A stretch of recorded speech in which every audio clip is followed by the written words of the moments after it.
একটি সুন্দর বনে এক অহংকারী ময়ূর বাস করত। তার রঙিন পালক ছিল, আর সে নিজেকে বনের সবচেয়ে সুন্দর প্রাণী মনে করত। সে সব সময় তার সৌন্দর্য নিয়ে গর্ব করত এবং অন্যান্য প্রাণীদের উপহাস করত। একদিন ময়ূর পুকুরের ধারে হাঁটছিল এবং দেখল এক সোনালী হাঁস শান্তভাবে জল খাচ্ছে।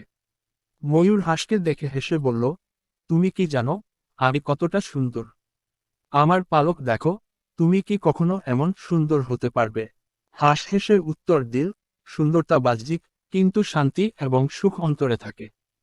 আমি সুখী, কারণ আমি নিজেকে যেমন আছি তেমনই ভালোবাসি। ময়ূর হাঁসের কথা শুনে কিছুটা চিন্তা করতে লাগলো।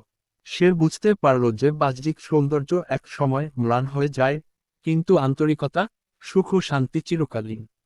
ময়ূর শিখল, আসল সৌন্দর্য অন্তরের।